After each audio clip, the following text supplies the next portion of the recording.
특검팀이 첫 소환 조사 뒤 하루 만에 김건희 여사에 대해 구속영장을 청구했습니다. 구속영장엔 도이치모터스 주가 조작 개입 등 김 여사의 3대 의혹과 관련한 혐의가 담겼습니다. 광복절 특별 사면을 앞두고 조국 전 대표 등 일부 정치인이 사면 수순에 들어갈 거라는 관측이 나오고 있습니다. 조 전 대표가 사면 대상에 포함됐다는 소식에 민주당 일각에서는 환영한다는 반응이, 국민의힘은 정치적 고의이라며 공세를 이어가고 있습니다. 미 국무부 고위 관료가 북한의 불가역적인 핵보유국 지위를 인정하라는 최근 김여정 부부장의 대미 담화를 주목하고 있다고 말했습니다. 트럼프 대통령이 북미 정상회담에서 합의한 목표를 달성하려는 의지가 있다며 북한과 대화 가능성도 거듭 내비쳤습니다. 이재명 대통령과 트럼프 미국 대통령이 오는 25일 미국에서 첫 정상회담을 할 걸로 전해졌습니다. 관세 협상은 물론 동맹의 현대화나 국방비 진행 문제도 주요 의제가 될 전망입니다.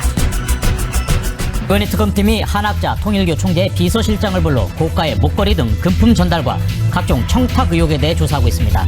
내란 중요 임무 종사 혐의로 구속된 이상민 전 행안부 장관에 대한 구속 적부심은 오늘 오후에 열립니다.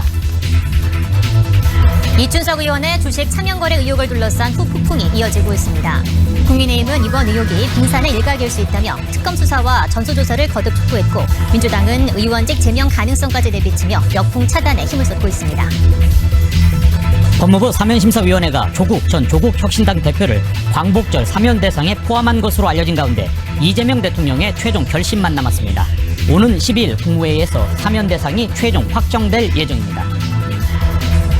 전 세계의 미국이 부과한 상호관세가 발효된 직후 통상정책을 총괄하는 제이미슨 그리어 미 무역대표가 이제 세계무역기구 WTO 체제는 끝났다고 선언했습니다.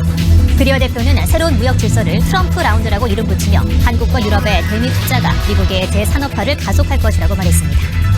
김건희 특검이 오늘 통일교의 실질적 2인자로 알려진 총재 비서실장을 불러 조사하고 있습니다. 건진법사 전성배 씨를 통해 김 여사에게 명품 선물을 전달하려 한 과정에 관여했다는 의혹을 받고 있는 인물인데요. 특검은 또 통일교 측이 권성동 의원에게 불법 정치자금을 전달했다는 의혹에 대해서도 조사할 것으로 보입니다. 국정농단 특검이 어제 김건희 여사에 대한 구속영장을 청구했습니다. 다음 주 화요일인 12일에 영장 실질심사가 예정이 돼 있는데, 만약 법원이 영장을 발부하면 전직 대통령 부부가 동시에 구속되는 첫 사례가 됩니다. 이혜리 기자입니다. 당시 착용했던 목걸이와 관련해 김건희 여사는 오래전 홍콩에서 구매한 모조품이라고 특검에 진술한 것으로 전해집니다. 그런데 김 여사가 모조품을 구매했다고 진술한 시기보다 대략 10년 뒤에 해당 디자인의 목걸이가 출시된 사실을 특검이 확인했습니다. 국내 다음 소식입니다. 산업재해 사망사고가 잇따라 발생한 포스코 ENC에 대해서 이재명 대통령이 엄중 대응을 지시한 바 있습니다. 이에 국토교통부와 고용노동부가 대대적인 정부 합동 단속을 벌여 불법 건설 현장을 단속하기로 했습니다.